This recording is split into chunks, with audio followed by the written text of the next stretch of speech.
میرے دوستوں، میرے ساتھیوں، میرے بچوں، مجھے جب یہ پہلے کتاب مجھے ملی تھی اور مجھے دونوں بیٹے نہیں ملے تھے، تو مجھے اس بات کی خوشی تھی کہ ہمارے خاندان میں ایسی اولادیں بھی آ رہی ہیں جن کو یہ یاد ہے کہ ہمارا باپ کون ہے۔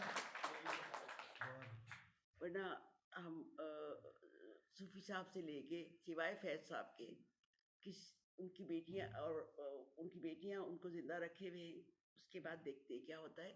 باقی سب سارے شاعروں، حافظ چارپڑی لوں یا کوئی لوں، ہم سنتے غالب وغیرہ جو تھے وہ تو اپنے اندر اتنے بڑے جن تھے کہ انہوں نے ہم سب کو اپنے اندر لپیٹنے کے باوجود ان کی زندگی کو چار چاند لگے اور بڑھاوا ملا ہے، بجائے اس کے کہ وہ کہتے کل کا شاعر ہے، یہ اختر شیرازی کی طرح کا شاعر ہے، یہ فلاں کے عطا شاد کی طرح کا شاعر ہے۔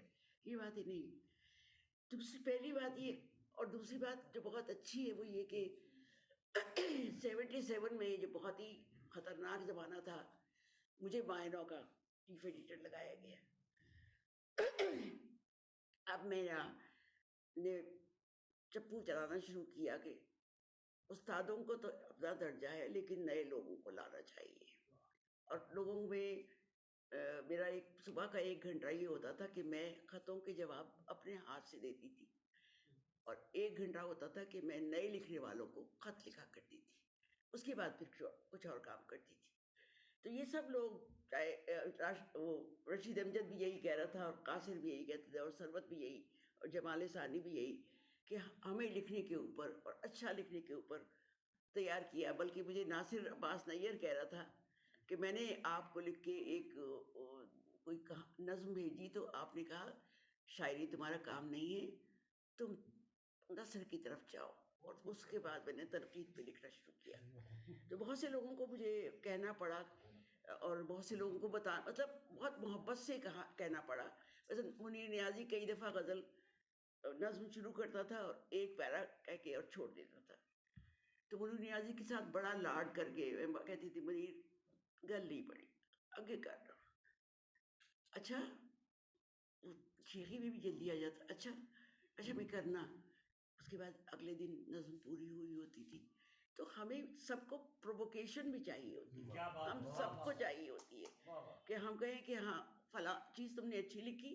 اچھا، اسی طرح میں بڑا نام ایک لے رہی ہوں، مرزا ادیب صاحب، انہوں نے ایک کہانی مجھے بھیجی جس میں لکھا تھا کہ ایک لڑکی ہے جو کتا کاٹ کے آیا اس کو، اور وہ لنگڑی ہو گئی۔ تو میں نے مرزا صاحب کو فون کیا، میں نے کہا مرزا صاحب کتے نے کاٹا ہے، تو یا تو کتا پاگل ہو جاتا ہے یا یہ پاگل ہو جاتی کہانی میں، یا پھر یہ کہ بیمار ہو جاتی، پاگل ہو جاتی، لیکن کتے نے اس کی ہڈی کو چبا کے باہر نکال لیا اور وہ لنگڑی ہو گئی، کہ ناممکن ہے۔ انہوں نے کہا آپ ویسے ٹھیک کہتی ہیں لیکن یہ سچا واقعہ ہے۔ اور اس طرح کی چیزیں میرے بہت سارے شاعر دوست اور افسانہ نگار کہتے ہیں، جب میں کہتی ہوں یہ چیز غلط ہے، وہ کہتے ہیں سچا واقعہ ہے۔ اب میں کیا کروں سچے واقعے کا، جبکہ وہ ہڈی اس کی کھائی نہیں جا سکتی۔ خیر، پھر انہوں نے کہا، میں نے کہا اچھا میں آپ سے 10 دن بعد بات کروں گی۔ اب بندے کو تسلی ہوئی کہ 10 دن بعد، اس کا مطلب ہے میں خود بھی کچھ سوچوں، اور انہوں نے خود سوچا اور کہانی بدل دی۔ تو ہمارے ادیبوں کی بڑی ذمہ داری یہ ہے، اور بڑا اس میں قاصر بھی شامل ہے۔ قاصر نے جب بہت ڈرامے لکھنے شروع کیے، اور ریڈیو پہ آ رہا ہے روز، اور آج ٹی وی پہ آ رہا ہے، اور یہ کر رہا ہے، اور آج مزاحیہ مشاعرہ ہو رہا ہے، اور آج کشمیر میں مشاعرہ ہو رہا ہے، اور نعتیہ مشاعرہ ہو رہا ہے، ہر جگہ قاصر پہنچ رہا ہے۔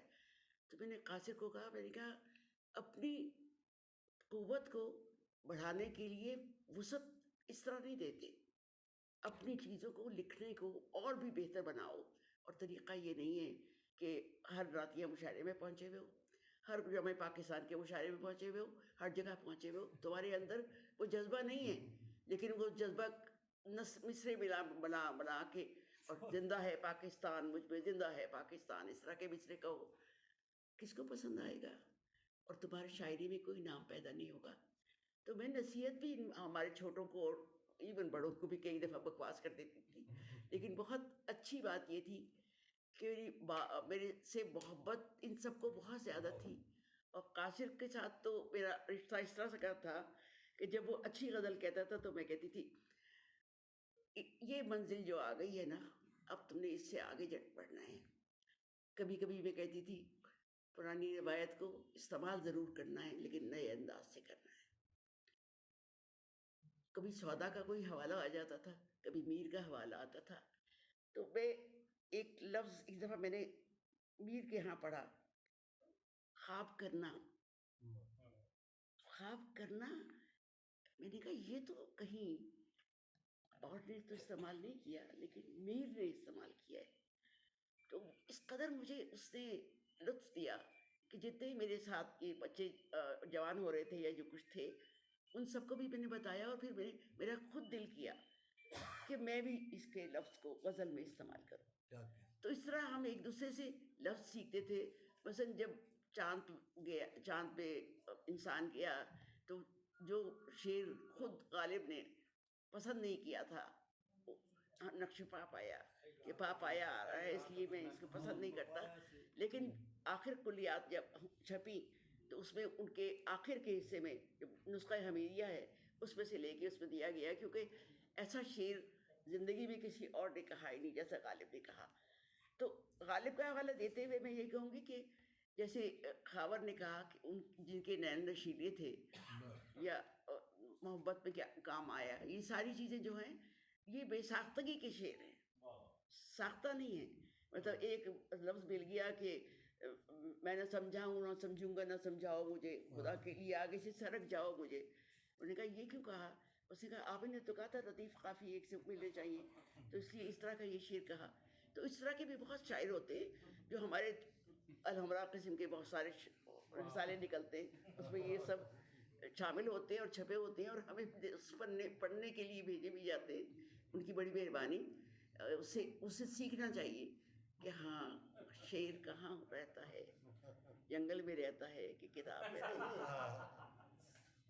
مجھے اس کتاب کے علاوہ یہ دوسری کتاب جو ہے 5 صاحب اسلوب شاعر، اس میں اس نے جو انتخاب کیا ہے، اتفاق یہ ہے کہ میں ان 5 شاعروں کے ساتھ میری بڑی گہری وابستگی رہی، اور اس حد تک کہ جمال اور وہ ثروت اور میں ہم ایک مصرع لے کے تو ہم کہتے تھے اسی کے قریب، میری ردیف کے قریب تم نہ آنا، تم اپنے انداز میں اس ردیف کو استعمال کر.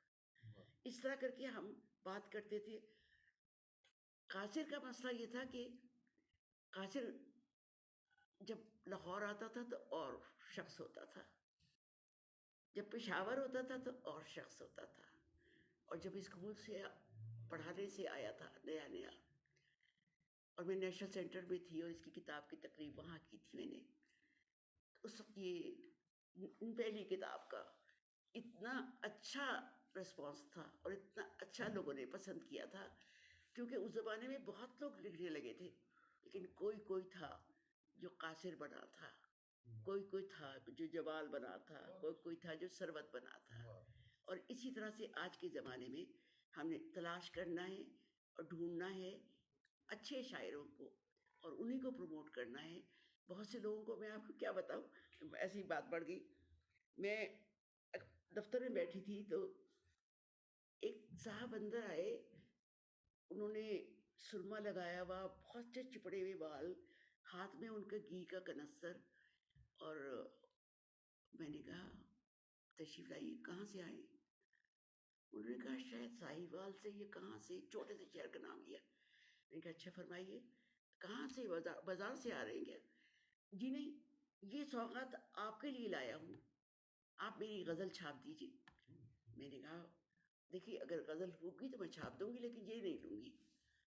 خیر یہ تو ایک صاحب کی مثال ہے. ایک اور صاحب تھے، وہ آتے تھے اور کہتے تھے کہ دیکھیں میں نے غزل آپ کو بھیجی، 7 غزلیں بھیجی تھی، 6 کی 6 واپس آ گئی، واپس ہوگی، دیکھیں اب میرے بیگ پستول ہے، اگر آپ نے میری غزل نہیں چھاپی تو میں نے کہا پھر تو میں خود کو گولی مار لوں گا. تو اس طرح کی اتنی مثالیں ہیں شاعروں کی بھی، اتنی مثالیں ہیں لوگوں کی، لیکن قاصر ان میں سے بہت مختلف شاعر تھا. اور قاصر کو سسر بھی بہت اچھے شاعر ملے، شالہ بھی بہت اچھا شاعر ملا، اور بیٹے ماشاءاللہ ان کو ہمت دے کہ وہ جو ڈاکٹر صاحب نے بات کی ہے بہت ہی اچھی بات کی ہے کہ کاغذ سے تو لوگ اب جا رہے ہیں ویب سائٹ کی طرف، اس طرف چلو اور اس طرف بڑھاتے جاؤ.